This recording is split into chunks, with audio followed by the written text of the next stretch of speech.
Ciao. Assalamualaikum warahmatullahi wabarakatuh. Bonjour, je m'appelle Afnan Baraba. Annyeonghaseyo. Habari. Sodika.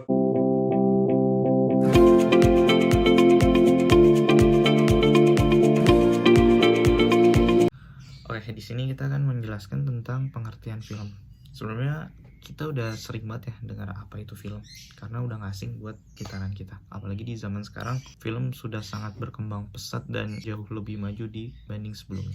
Namun pengertian film di sini ialah media audiovisual yang mampu menarik minat masyarakat dunia, tidak hanya sekedar untuk hiburan melainkan untuk menyentuh emosional mereka dan membuat peka. Akan tetapi, film akan mampu mengimplementasikan kebudayaan-kebudayaan di negaranya masing-masing. Oleh karenanya, kita nggak salah nih kalau menyebutkan bahwa para penilainya pun memberikan arti bahwa film ialah salah satu media terbaik yang digunakan di berbagai negara. Untuk pengertian film sendiri ada makna lain, yaitu salah satu hasil budaya dan alat ekspresi kesenian serta ditampilkan baik melalui audio dan visual. Film di sini tuh dianggap sebagai salah satu komunikasi massa yang menjadi gabungan dari beberapa teknologi seperti fotografi, rekaman suara, kesenian baik dari seni rupa dan seni teater sastra, dan juga arsitektur serta dari seni musik. Film itu merupakan imajinasi atau gambar yang bergerak, moving picture atau yang kita sebut sebagai wujud dari adanya kebudayaan. Untuk jenis-jenis film tuh ada banyak, mulai dari film cerita, film dokumenter, film kartun. Film adalah sebuah visualisasi dari sesuatu dengan dibumbui fiksi, romantisme, aksi, dan yang lainnya, dengan penambahan efek atau CGI untuk memperkuat kesan cerita. Oke teman-teman, kalau kita mendengar tentang kata film, tentu telah banyak para pakar yang sudah mendefinisikan tentang film itu sendiri di berbagai sumber yang dapat kita temui dengan mudah. Oleh sebab itu, berdasarkan beberapa pendapat yang telah dikemukakan oleh beberapa para ahli atau para pakar, bahwasannya film merupakan suatu media atau medium atau alat komunikasi audiovisual. Nah, audiovisual itu merupakan kolaborasi dari dua kata. Yang pertama adalah audio dan yang kedua adalah visual. Nah, audio merupakan sesuatu yang berhubungan terkait tentang suara. Kemudian visual, suatu hal yang berkaitan dengan gambar. Nah, biasanya dalam film, gambar yang disajikan merupakan gambar yang bergerak. Kemudian, film ini memiliki fungsi-fungsi tersendiri.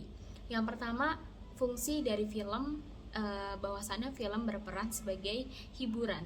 Kemudian yang kedua, film juga berperan sebagai komunikator atau penyampai suatu informasi, terutama informasi yang penting. Nah, kemudian teman-teman, film ini bisa dijadikan sebagai media yang sangat efektif untuk mempersuasi dan mengedukasi masyarakat luas untuk mengetahui budaya-budaya yang berkembang di lingkungannya sendiri, yang mungkin masyarakat itu sendiri belum mengetahui tentang budaya tersebut. Namun bisa juga masyarakat mempelajari dan mengetahui budaya asing di luar budaya dari masyarakat di mana lingkungan mereka tinggal. Kemudian film juga memiliki ciri khasnya tersendiri bila dibandingkan dengan tayangan-tayangan televisi. Apa sih ciri khas yang dimiliki oleh film? Film biasanya berani dan mampu mengambil resiko untuk merepresentasi budaya atau mengangkat nilai-nilai budaya dalam suatu daerah atau budaya yang ada dalam suatu masyarakat. Sedangkan dalam tayangan-tayangan televisi, biasanya mereka jarang, bahkan mungkin tidak mampu untuk merepresentasi budaya, dan memang mungkin tidak tertarik dan tidak merasa penting untuk menyajikan atau mengangkat nilai-nilai budaya dari suatu masyarakat atau dari suatu lingkungan masyarakat. Oleh sebab itu, film memiliki ciri khasnya tersendiri dan ini merupakan suatu hal yang sangat istimewa yang dimiliki oleh film. Terima kasih. Film itu sebagai suatu hasil budaya dan alat ekspresi kesenian serta ditampilkan dalam bentuk audiovisual. Film merupakan gambar bergerak atau moving picture sebagai wujud dari adanya kebudayaan di suatu daerah. Film juga dikenal sebagai movie, gambar hidup, film teater, atau foto bergerak. Adalah serangkaian gambar diam yang ketika ditampilkan pada layar atau menciptakan ilusi gambar bergerak. Fungsi film untuk kita, yang pertama adalah sebagai media informatif, yang mana informasi ini akan memperkuat pengetahuan masyarakat mengenai sejarah, kondisi lingkungan, kekayaan alam, budaya, dan lebih mengenal negara mereka sendiri. Nah, selanjutnya fungsi film yang kedua adalah sebagai edukatif, yang berarti mengandung makna pembelajaran, baik pembelajaran dalam meningkatkan kualitas hidup, membangun karakter diri, hingga dalam menjalani kehidupan sosial dengan masyarakat luas. Fungsi film yang terakhir adalah persuasif, yang mana maknanya adalah ajakan bagi masyarakat yang menonton film agar menyadari begitu penting dalam menjaga kekayaan alam dan budaya negara sendiri. Film persuasif ini banyak dipergunakan oleh pemerintahan atau lembaga pemerintahan dalam mengajak para penonton untuk mengikuti apa yang dilakukan dalam adegan film tersebut. Nah, makanya nih, dalam menonton film kita juga harus milih-milih ya, dan juga harus memperhatikan fungsi informasi dalam film tersebut. Film dan kebudayaan memiliki hubungan keterkaitan yang cukup mudah kita pahami. Film dapat mempengaruhi berbagai budaya yang ada pada suatu masyarakat. Selain itu, film juga memiliki peran yang penting dalam membangun struktur kebudayaan. Film menjadi bagian dari industri kebudayaan. Budaya-budaya yang disajikan di dalam film itu bisa diambil dari banyak cara, baik dari ideologi, agama, sosial, ataupun ekonomi yang memang pernah terjadi pada suatu budaya. Film merupakan integral dan cerminan dari suatu budaya dan keyakinan yang pernah terjadi pada waktu tertentu. Namun, film dapat memanipulasi pikiran masyarakat sehingga masyarakat dapat menjadi lebih pasif. Bahaya yang sangat erat dari salah satu industri kebudayaan ini adalah dapat menanamkan pikiran-pikiran palsu di dalam masyarakat dengan cara yang tak tersirat melalui film. Berikutnya teman saya akan menganalisis film menurut sudut pandangnya. Film Aladin merupakan film adaptasi dari salah satu cerita dongeng terkenal Arab, yaitu Kisah 1001 Malam yang berasal dari Timur Tengah, khususnya kota Baghdad. Lalu film ini diadaptasi oleh Guy Ritchie dengan versi berkarakter manusia yang dirilis pada tahun 2019, yang mana film Aladin ini sebelumnya telah dirilis dengan versi kartun pada tahun 1992, dapat menarik penonton khususnya kalangan anak-anak dan dewasa. Maka dari itu Guy Ritchie membuat film Aladin ini dengan versi karakter manusia agar tidak hanya anak-anak yang dapat menonton, tapi orang dewasa juga dapat menontonnya dengan versi manusia agar lebih menjiwai dan lebih berterima. Film Aladin menjadi salah satu contoh bahwa film bukan hanya sebagai media hiburan yang dibalut oleh kisah romantis, komedi, dan lagu-lagu pengantar yang ada di dalamnya. Namun film Aladin ini bisa menjadi sebagai sebuah media informasi budaya tentang budaya Arab, bagaimana budaya Arab berpakaian, bagaimana kondisi lingkungan di Arab, terus bagaimana sistem kerajaannya, bagaimana budaya patriarki yang ada di dalamnya, menjadi hal yang baik untuk menjadikan film sebagai media informasi dan media pendidikan untuk menambah ilmu pengetahuan. Pada durasi awal film Aladdin, terdapat pasar yang ramai bernama Pasar Aragabah, yang mana pasar ini merupakan penyamaran nama dari salah satu pasar terkenal di kota Baghdad yang menjadi jalur perdagangan dunia. Pasar Aragabah setiap harinya ratusan hingga puluhan ribu kapal berniaga di tempat ini, yang mana dari berbagai dunia berkumpul di tempat ini untuk berniaga, berdagang, bertukar kebudayaan, dan menuntut ilmu. Pasar Aragabah juga menjadi pusat perekonomian, pusat pendidikan, pusat ilmu pengetahuan, teknologi, dan kebudayaan. Kemegahan yang digambarkan dari Pasar Aragabah, namun masih adanya rakyat kecil yang merasa kelaparan karena sistem kekerajaan yang masih patriarki dan kesenjangan sosial. Digambarkan pada saat itu kerajaan dipimpin oleh Sultan Agrabah yang hidupnya mewah-mewahan di istana, membuat rakyat-rakyat kecil di bawahnya kelaparan, bahkan hingga mencuri roti untuk makannya.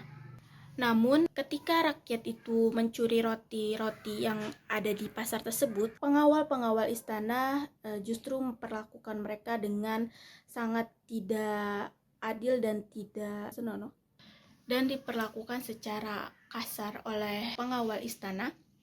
Lalu di film ini digambarkan budaya patriarki pada saat Putri Jasmine meminta keluar kepada sang ayah. Namun sang ayah melarang putrinya untuk keluar karena kuatnya budaya patriarki, bahkan untuk anak sekelas dari seorang raja masih tetap berlaku budaya patriarki itu.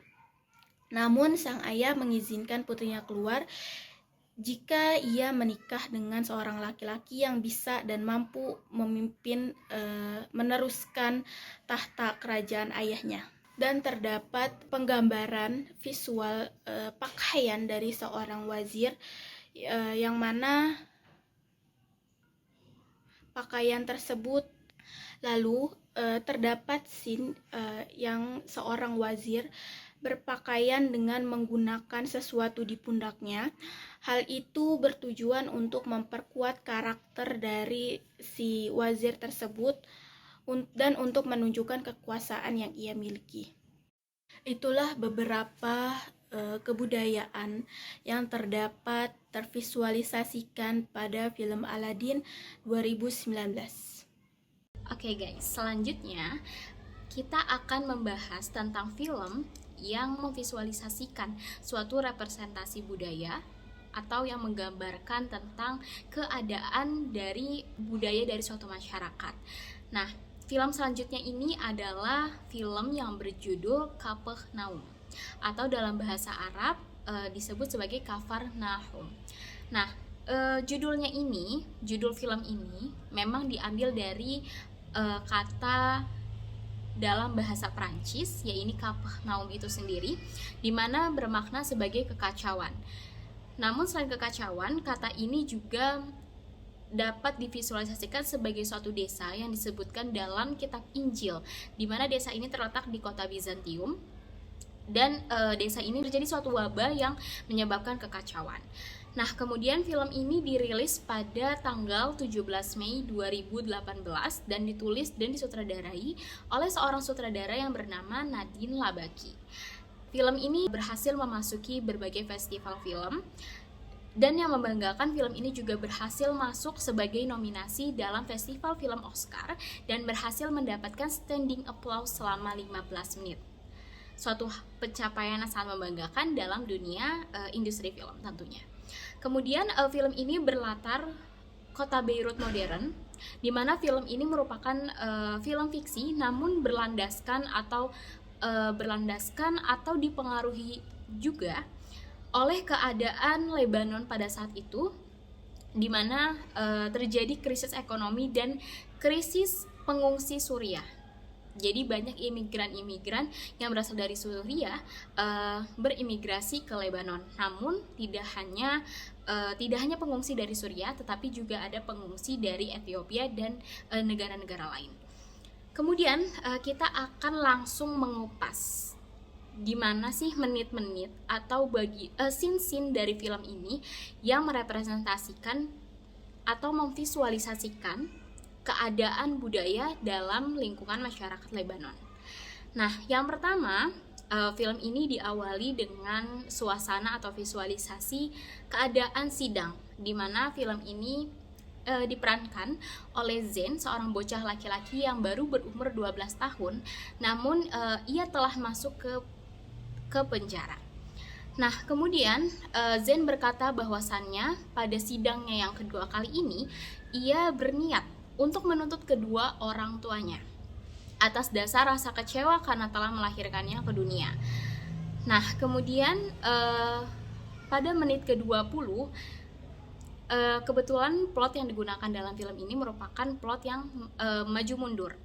Nah, kemudian pada menit ke-20, di mana ketika flashback, Zain ini sedang izin kepada ayahnya untuk bersekolah, untuk dapat bersekolah. Namun ayahnya tidak mengizinkannya karena menurut ayahnya itu ada suatu hal yang tidak penting. Lebih baik Zain bekerja keras untuk mendapatkan makanan dan menghasilkan uang untuk orang tuanya dan adik-adiknya yang cukup banyak, sekitar berjumlah 5-7 orang.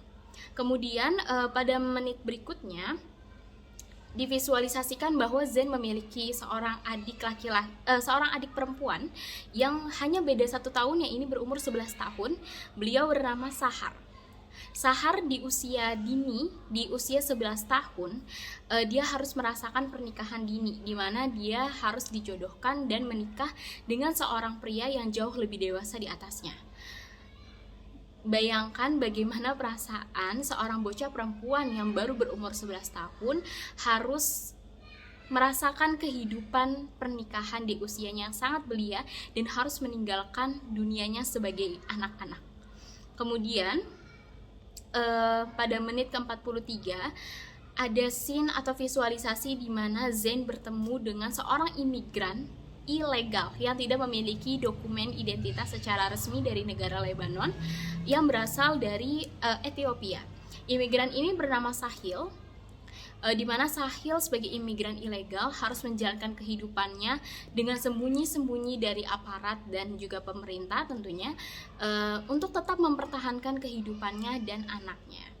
Namun Zain merasakan kehidupan yang sesungguhnya ketika bersama Sahil, karena ia merasakan bagaimana dirayakan ulang tahunnya, walaupun Zain sendiri tidak tahu kapan ia dilahirkan di dunia ini, karena di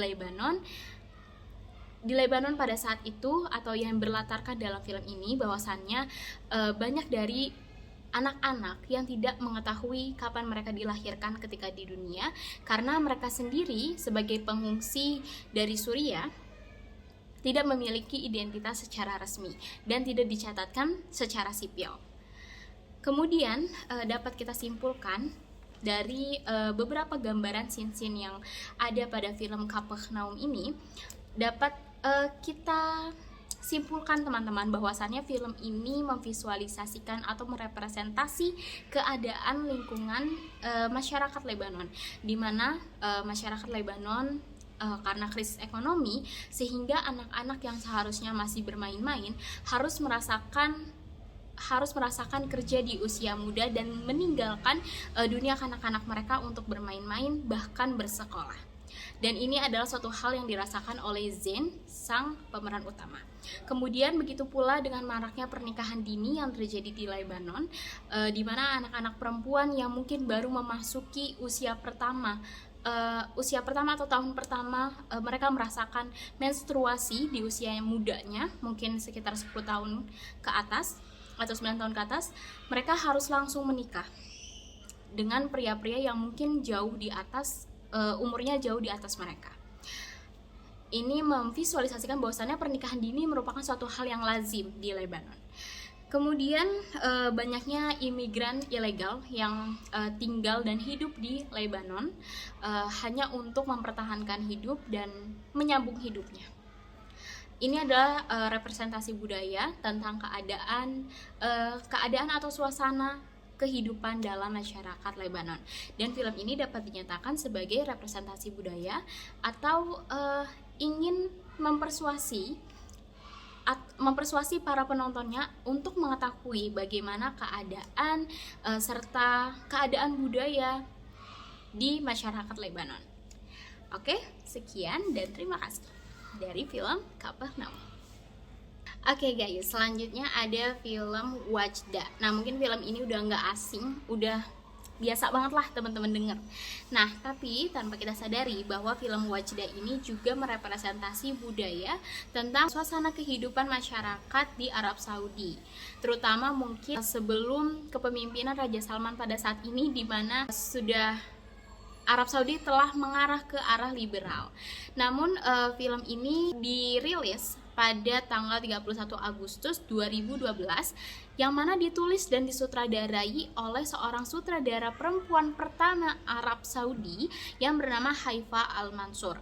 Nah, mungkin seorang sutradara ini dan seorang penulis dari cerita ini juga ingin mengangkat kisahnya sebagai perempuan yang hidup di Arab Saudi, di mana pada saat itu, pada kala itu, Arab Saudi masih memiliki atau memegang teguh budaya patriarki yang telah terjadi secara turun-temurun dari nenek moyang. Budaya patriarki yang masih sangat kental di Arab Saudi, di mana perempuan harus di bawah kekuasaan laki-laki, perempuan tidak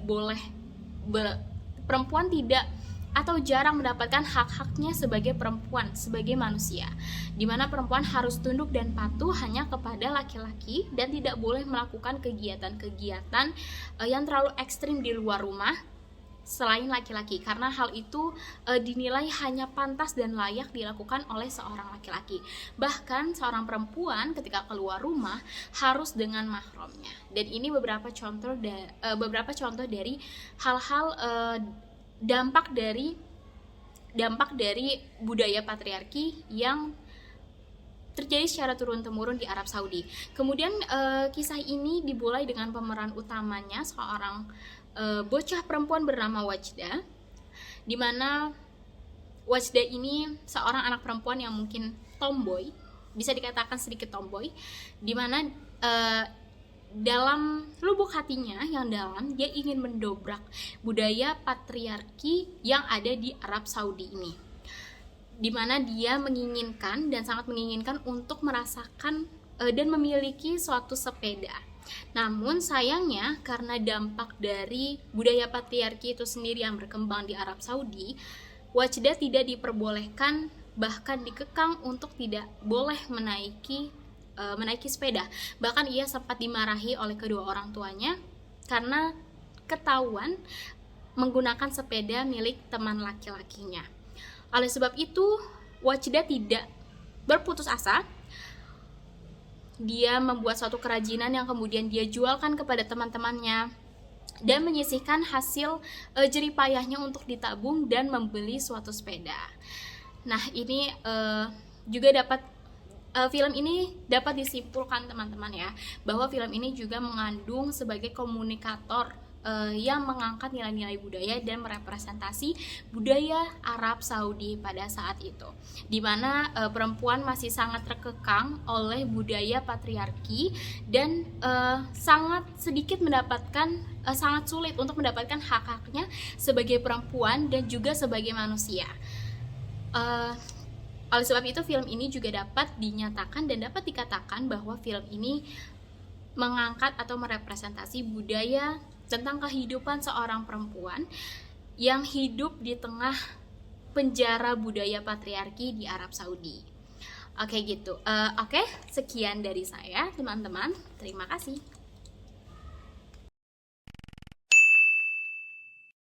Ya, untuk kesimpulan, untuk di zaman sekarang sangat banyak sekali film yang bertemakan informasi budaya dan hiburan. Tidak bisa dipungkiri bahwa film sangat membantu kita untuk lebih mudah mengenal atau memahami suatu budaya yang sebelumnya kita belum tahu.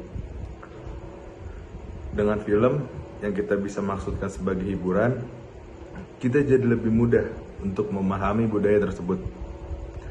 Tentu saja itu menjadi poin plus untuk kita bisa mengetahui budaya tersebut.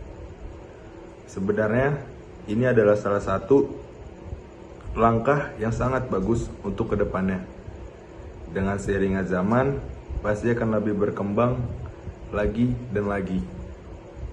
Dan pastinya akan menjadi lebih baik, khususnya di dunia perfilman. Ila liqa. Au revoir. Grazie. Kwaheri, tuna netena. 감사합니다. Kapun kap.